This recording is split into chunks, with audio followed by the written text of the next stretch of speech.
Hey everyone, welcome back to my channel, and as you can tell by the title and the thumbnail, I'm going to be talking about my main DPS, Zhongli, who I recently just triple crowned. I'm just going to go ahead and talk about my build for him, my team comps, and was it worth it? And would it be worth it for you to triple crown Zhongli if you have him or if you wish you had him? Before I get into it, I just want to say please make sure to like, comment, and subscribe if you haven't already. It really just does go a long way in helping out the growth of this channel. I also stream most days over on Twitch at twitch.tv/RichardOriginal if you want to go ahead and see more Zhongli content over there. But without further ado, let's just go ahead and get started. So going into his build here, as you can see, max HP is almost 34,000.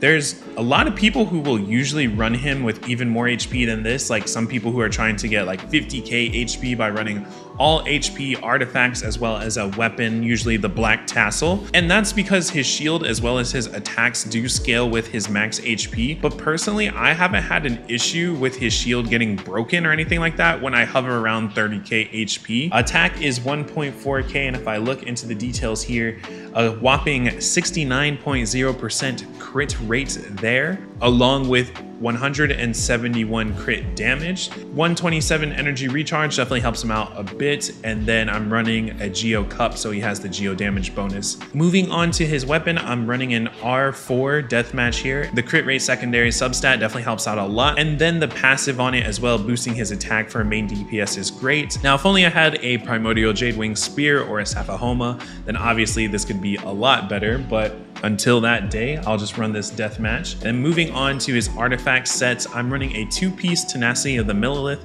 and a 2-piece Noblesse. Often for a main DPS Zhongli, you'll typically see a 2-piece Noblesse with a 2-piece Archaic Petra for even more Geo damage bonus. But I didn't start really playing the game at launch, so by the time I hit AR45, there was the new domain that had Tenacity of the Millilith as well as Pale Flame on there, and it just felt more resin efficient to go for it, because at first I was running a 4-piece Tenacity set for the attack boost because he was just kind of more of a support hybrid build.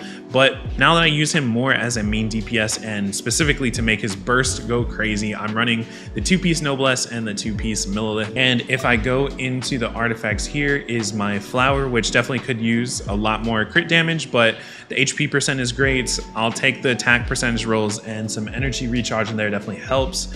The feather here is what I'm probably going to try to farm for in the future and get replaced, because although there's a good amount of crit rate, almost being 10 crit rate there, the crit damage is actually the lowest amount of crit damage for a substat that you can get.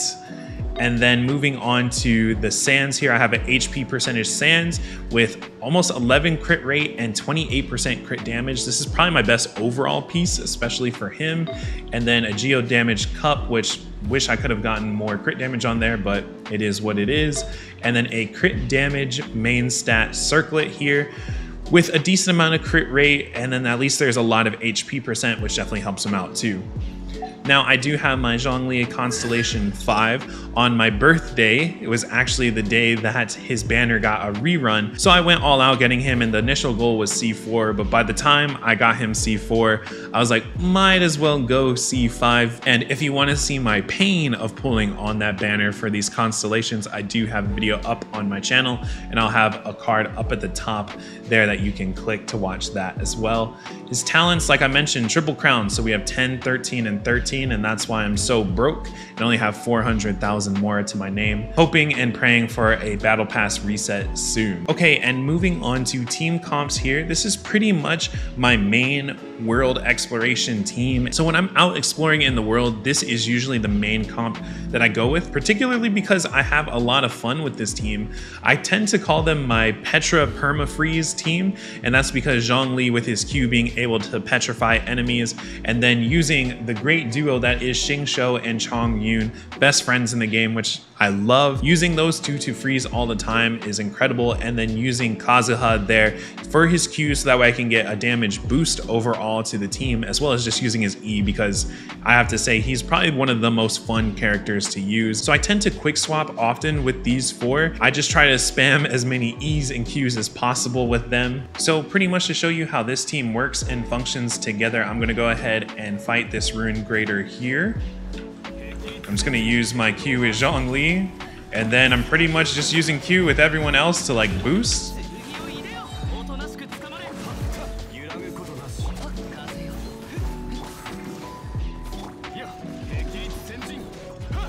And just like that, he's down, and I have my burst back for Zhongli and Chongyun. So another team that I tend to run often with my Zhongli, I have what is called my OONGA BOONGA team here. And this is pretty much just to make Zhongli's burst damage shine as much as humanly possible. And so I run this usually with Diluc, Bennett, and Ningguang. Diluc is actually very replaceable. The only reason why he's in here is pretty much just to give us the pyro resonance. And if you don't know, you can go up to the resonance here and you can see that the pyro resonance increases the attack by 25%. And then Ningguang is also in there to give us what is the busted geo resonance to increase shield strength by 15%, damage dealt increased by 15%, dealing damage to enemies will decrease their geo resistance by 20% for 15 seconds. So literally Diluc is just there to look good and help us get that pyro resonance. Bennett is actually very useful. If you don't know, Bennett is one of the best supports in the game. And if you didn't know, Bennett's ult actually heals, but it also provides an attack boost,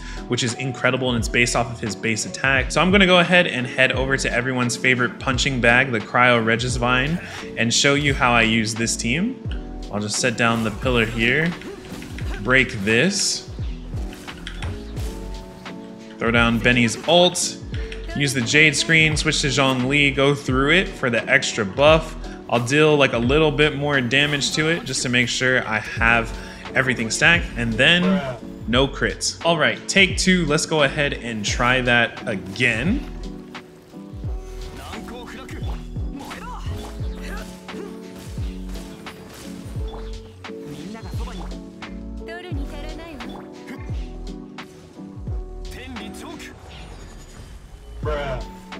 Maybe Mihoyo doesn't like that I have a 69% crit rate, because I feel like I should be doing crits here.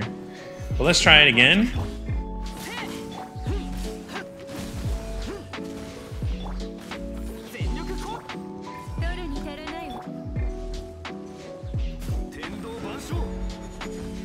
There we go. 153 with the crit. So there it is, the OONGA BOONGA burst. Okay, and so last but definitely not least, a team comp that I run very often, especially in Spiral Abyss, is Zhongli, Hu Tao, Xing Shou, and Ningguang here. I feel like Hu Tao is just an extremely broken character overall, and so this is just an insane amount of DPS that I can do with this team. She has an R5 Dragon's Bane and has a 4-piece Crimson Witch set, and I have to say that this build is actually pretty scuffed. I don't do insane numbers like what a lot of Hu Tao players do, but I feel like I'm able to do just enough to be able to cover my bases. Only 44% crit rate with 154 crit damage, but I'm still able to do a lot, especially because I'm swapping around a lot with these teams. Constellation 0, Talents 8, 8, and 7. And this team is just overall really great because Zhongli can shield, and that helps Hu Tao stay at low health, which she definitely wants because that increases her attack overall. Whenever there's a huge DPS check enemy in the Abyss, I definitely bring this team, which there is in the Magu Kenki, so I'll go ahead and run that.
So that took about a minute and a half, which is pretty good. I definitely noticed that I really need to work on crit rate for all of my characters because the way they're not critting is hurting me. And so to wrap up this video, I just want to ask the question, was it worth it to actually triple crown my Zhongli? And I have to say yes. This is my favorite character, and one thing I'll have to say is if you have to choose between what characters to bring to level 90, who to give crowns to, just give it to your favorite character. Give it to your main DPS. So for me, this was 100% worth it. And would I do this for another character? Of course. Like, I can see myself doing this for Kazuha as well, and maybe Diluc one day too. I just know for myself, I wanted to do the best numbers as possible for Zhongli on my account, and I know it's only going to get better from here if I can get better weapons and potentially start doing some more farming for him specifically. But if you don't love Zhongli as much as I do and just want to run him as a support character and max out his HP and not really touch his talents and do OONGA BOONGA damage with him, that's totally fine and valid. I can't stress this enough. Play who you like,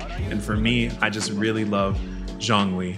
But that's it for this video. I hope you enjoyed. I have some other build ideas for Zhongli that I'm working on building out and trying out that I'll use in future videos. Have you crowned or triple crowned anyone? Let me know in the comments below. And as always, huge shout out to my channel members. It's because of you and your continued support that I can continue to create content like this on this channel. If you want to support the channel directly by becoming a member, all you have to do is hit the join button next to the subscribe. If you don't see it, there should be a link in the description as well. Thanks again for watching, and I'll see you all in the next one.